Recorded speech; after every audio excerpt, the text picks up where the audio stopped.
Sahabat investor, kita seharusnya tidak hanya investasi keuangan, tetapi juga dalam kesehatan. Salam sehat.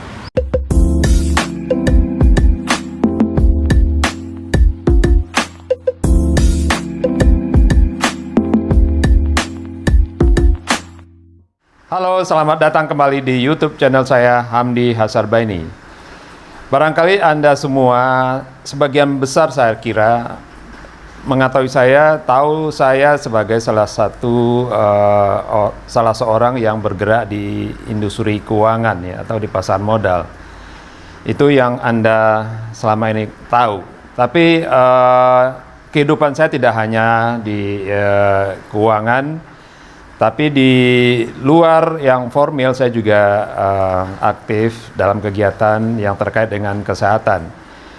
Saya dari dulu sangat suka belajar pengobatan alternatif, mulai dari Reiki, gini-gini saya ini Reiki Master loh.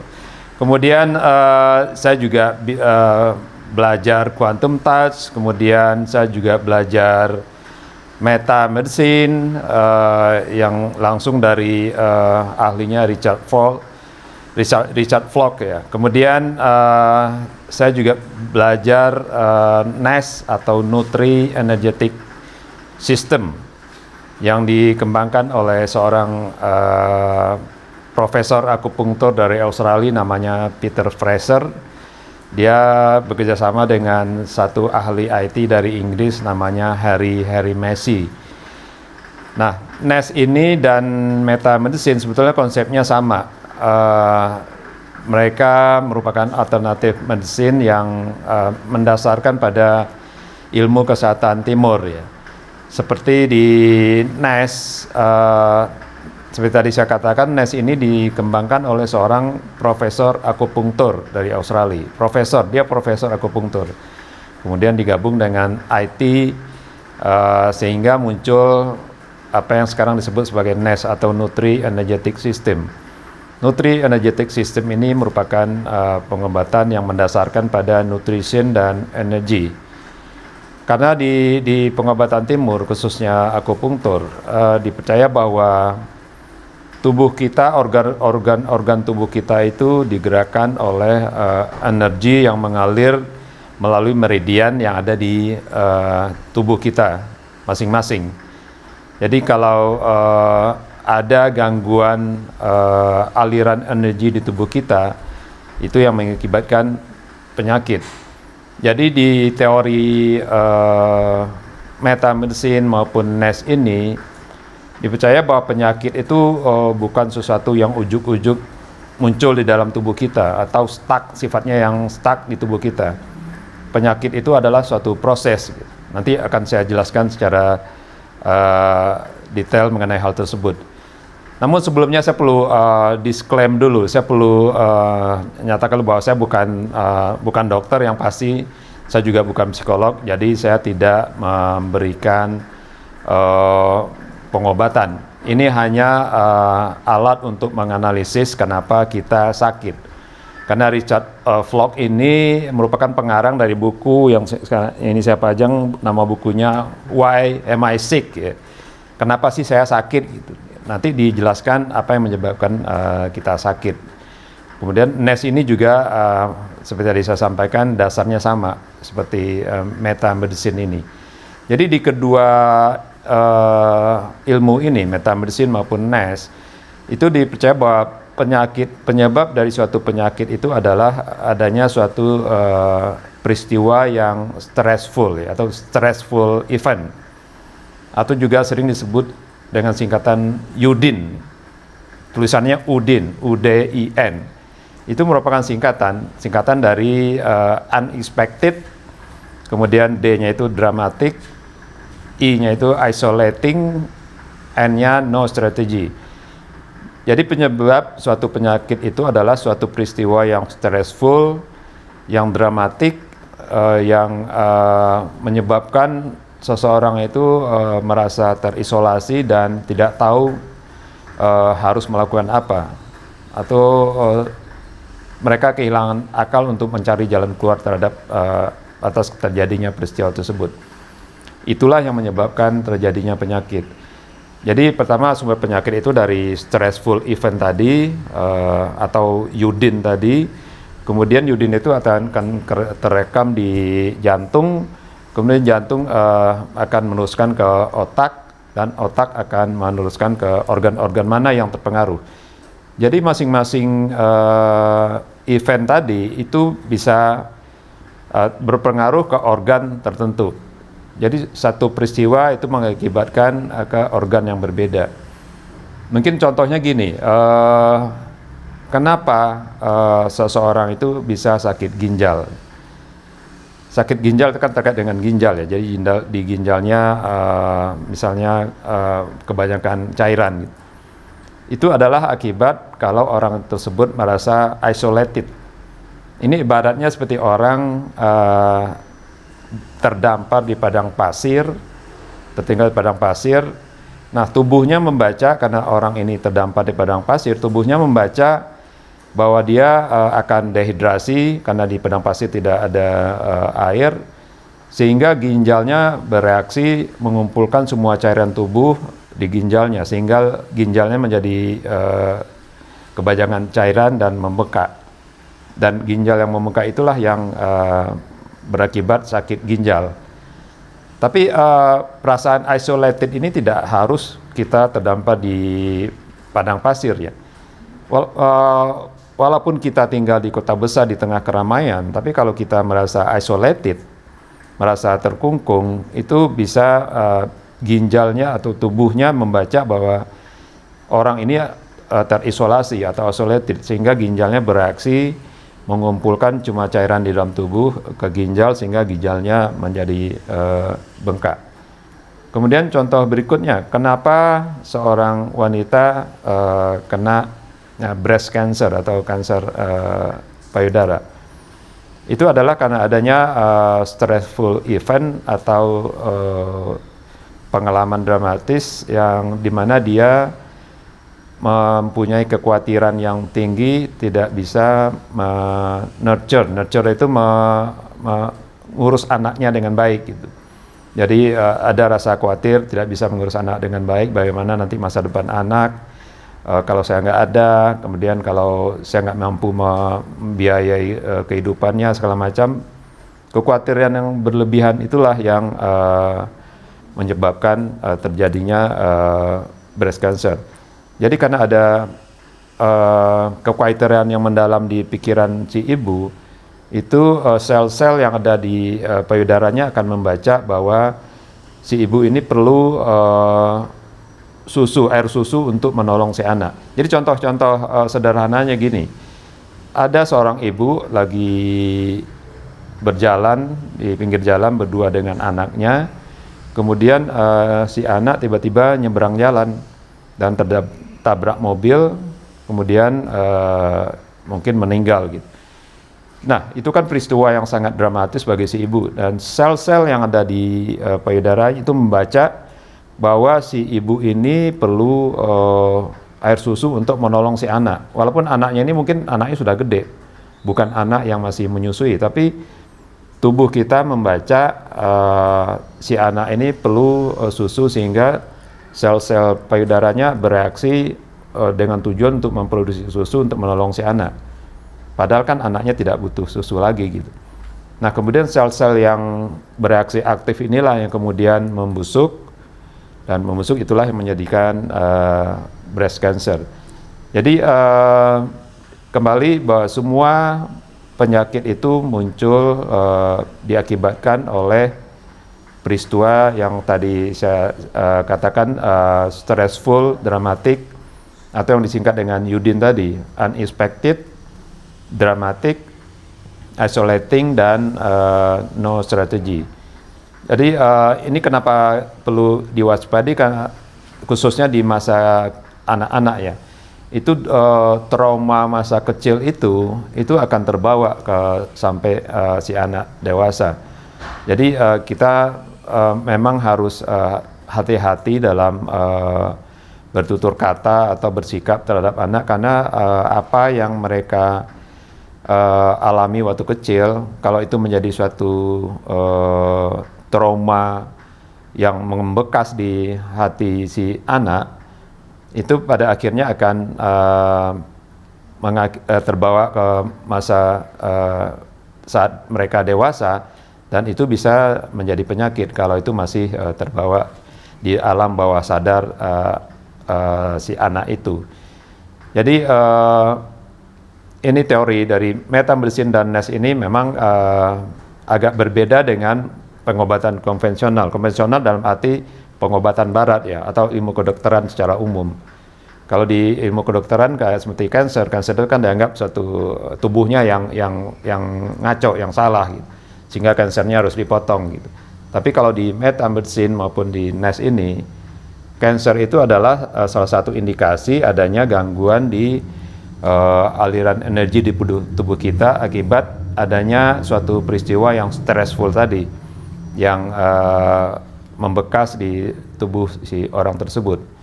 Nah, si NES atau Nutri Energetic System ini punya alat, punya aplikasi yang diinstal di komputer, dan itu bisa kita bisa melakukan scanning terhadap orang dengan hanya meletakkan telapak tangan di alat yang berbentuk kayak mouse komputer tapi agak besar. Nanti alat itu akan membaca ada pikiran apa di si orang ini. Jadi nanti di aplikasi komputernya akan terlihat orang ini punya trauma apa, punya stressful event apa, dan itu nantinya akan berakibat ke organ yang mana, berakibat menimbulkan penyakit apa. Jadi lagi-lagi ini hanya alat untuk diagnosa, untuk mengetahui apakah seseorang itu punya potensi untuk mengidap suatu penyakit yang kemudian hari atau tidak. Karena alat ini hanya membaca itu tadi, gangguan di aliran energi di masing-masing meridian tubuh tadi, dan masing-masing meridian tubuh itu kan melewati organ-organ tertentu. Jadi kalau gangguan terjadi di satu aliran meridian, organ yang dilalui meridian itu akan terganggu. Jadi kita bisa melakukan pencegahan sebelum itu timbul penyakit. Oleh karena itu NES ini juga disebut sebagai preventative medicine. Jadi pengobatan pencegahan. Jadi sebelum organnya terkena, itu kita sudah bisa tahu bahwa saya punya traumatic experience apa, punya stressful event apa, yang nantinya bisa berakibat timbulnya penyakit di organ misalnya ginjal atau jantung atau paru-paru dan organ-organ lainnya. Jadi ini lebih sebagai alat diagnosa di awal, sebagai alat untuk pencegahan.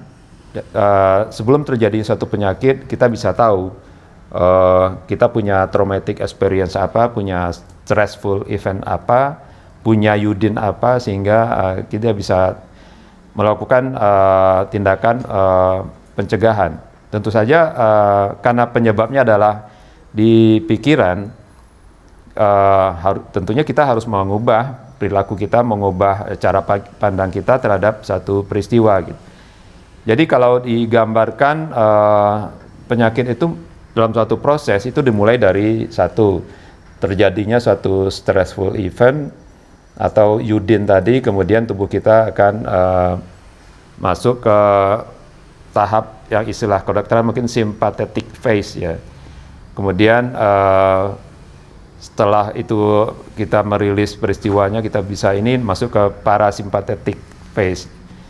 Kemudian kalau kita bisa mengubah sikap kita terhadap peristiwa itu, bisa apakah melupakan atau mengubah bagaimana kita bereaksi terhadap peristiwa tersebut, tubuh kita akan masuk ke parasympathetic phase. Nah, mungkin di tengahnya itu ada yang namanya healing crisis, seolah-olah penyakitnya muncul lagi, padahal itu sudah dalam tahap penyembuhan gitu. Jadi ini memang berbeda dengan pengobatan konvensional atau pengobatan kedokteran secara umum. Ini lebih untuk mengetahui lebih di awal kita punya pikiran apa, punya stressful event apa, sehingga kita bisa melakukan perubahan sikap terhadap satu peristiwa sehingga penyakitnya tidak terjadi gitu. Oleh karena itu seperti tadi saya sampaikan, NES atau metamedicine seringkali disebut sebagai preventative medicine atau preventative diagnosis, sehingga sebelum penyakit muncul kita bisa tahu lebih dahulu gitu. Baik, rekan-rekan semuanya, seperti tadi saya sampaikan, apa yang saya pelajari di metamedicine maupun dengan di NES atau Nutri Energetic System, keduanya pada dasarnya adalah alat untuk diagnosa, untuk mengetahui apa yang ada di pikiran seseorang, atau apa yang traumatic experience apa yang pernah dialami oleh seseorang. Itu bisa terbaca dari hasil scan yang bisa dilakukan terhadap orang tersebut.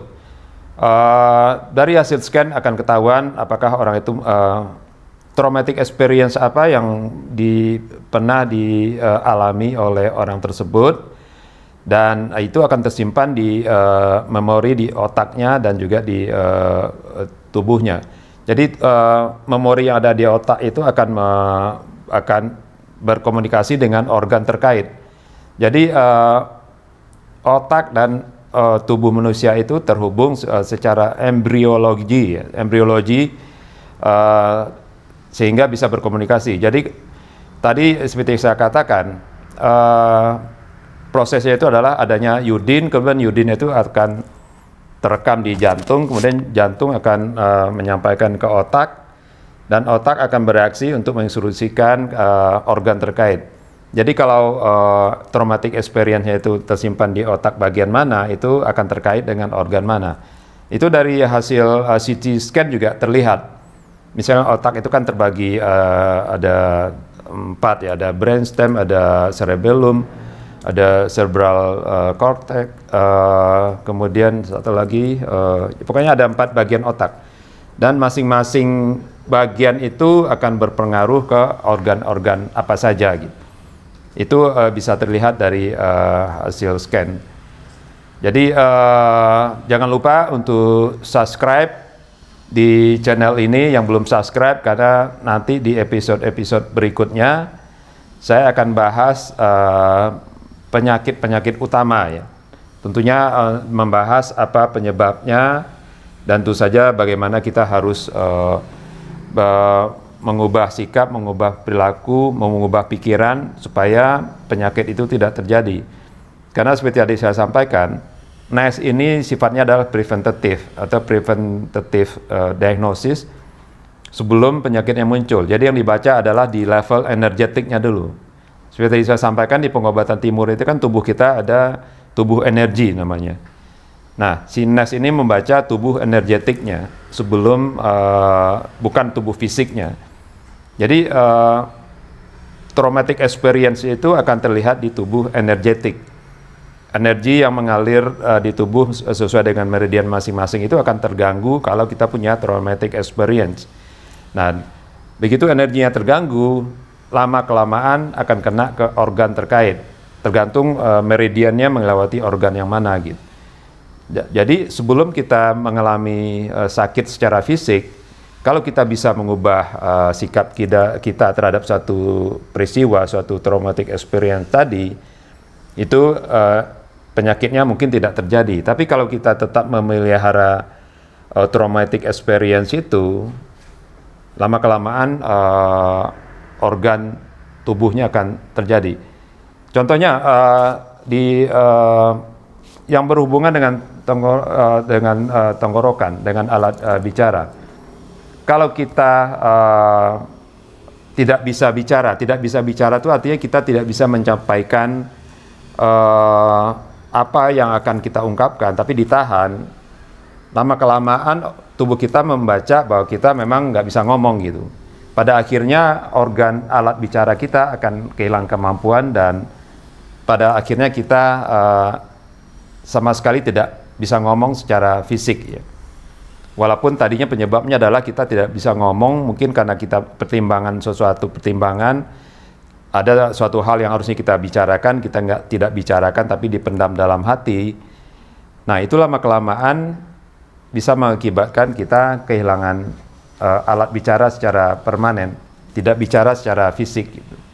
Jadi lagi-lagi semua penyakit itu munculnya karena adanya stressful event atau UDIN tadi.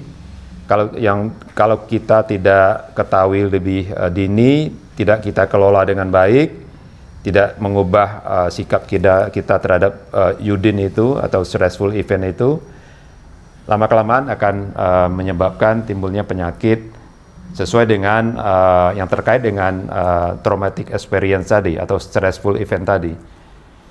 Jadi nanti di episode berikutnya saya akan bahas masing-masing jenis penyakit, paling penyakit yang bersifat umum lah, seperti misalnya breast cancer, kemudian sakit ginjal, sakit jantung, sakit paru-paru, tiroid dan segala macam, supaya kita bisa melakukan pencegahan sebelum penyakitnya muncul. Jadi stay tune di Hamdi Hasarbaini Channel. Yang belum subscribe, silakan subscribe. Sampai jumpa.